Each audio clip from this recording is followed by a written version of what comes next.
যারা ঢাকা বোর্ডে এইমাত্র এসএসসি ইংলিশ ফার্স্ট পেপার পরীক্ষা দিয়েছো তারা দ্রুত উত্তর মিলিয়ে নাও। তোমরা প্রশ্নটা দেখতে পাচ্ছ, আমি উত্তর সেকশনে চলে যাচ্ছি।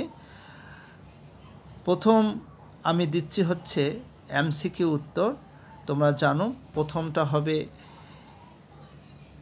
2 নাম্বার অর্থাৎ mentor, B.Ed 2 balanced health, C.Ed 3 football is restricted for girls, D.Ed 1 হচ্ছে হাউস ওয়ার্কস, E.Ed 2 হচ্ছে to get it off, F.Ed 2 হচ্ছে 6 to 10, J.Ed 3 হচ্ছে গভর্নমেন্ট ওয়ার্কার অর এটা কিন্তু দুটো উত্তর হবে, মানে ইলেক্টেড পার্সনসও হয় গভর্নমেন্ট ওয়ার্কারও হয়, তো দুটো দিলেই আশা করি উত্তর হয়ে যাবে। আর এইচের হচ্ছে ফর কনসাসনেস, আয়ের হচ্ছে ফর ভিলেজ, J.Ed 2 হচ্ছে অ্যাডভান্টেজ।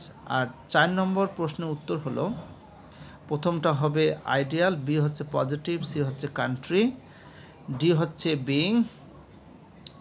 বিইং, ই হচ্ছে ওয়েলফেয়ার, এফ হচ্ছে কোয়ালিটিস, জি হচ্ছে হেল্পিং, এম হচ্ছে ম্যাটেরিয়াল, আই হচ্ছে শো অথবা হ্যান্ড, যে কোনো একটা লিখলেই হয়ে যাবে, যে হচ্ছে ইমর্টালাইজ। 5 নম্বরের এর উত্তর হচ্ছে কান্ট্রি অথবা স্টেটও হতে পারে, বি হচ্ছে রেট, সি হচ্ছে ডোমেস্টিক, ডি নাম্বার হচ্ছে রোল, এবং ই হচ্ছে projects, schemes or designs, F হচ্ছে হ্যাজ ডান। এফের উত্তরটা আর অন্যভাবে হতে পারে, তবে যেহেতু এখানে রিসেন্টলি শব্দটা রয়েছে, তো রিসেন্ট থাকলে সাধারণত প্রেজেন্ট পারফেক্ট টেন্স হয়। আর এখানে গুরুত্ব বা জোর বোঝানোর জন্য আমরা ডু নিতে পারি, সেজন্য এখানে হ্যাজ ডানটা হচ্ছে অ্যাপ্রোপ্রিয়েট উত্তর।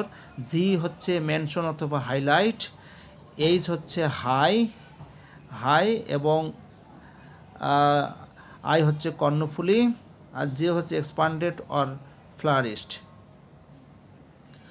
সুপ্রিয় শিক্ষার্থী, 6 নাম্বার যেটা, এটা এমন একটি এবার অ্যান্সারমেন্ট দিয়েছে, দুই একটা আসলে অন্যভাবেও করা যায়, তবে এখানে হতাশ হওয়ার কিছু নেই। তবে এখানে প্রথমে আছে 5, 8, 2, 3, IX, 6, I, 8, X এবং 4।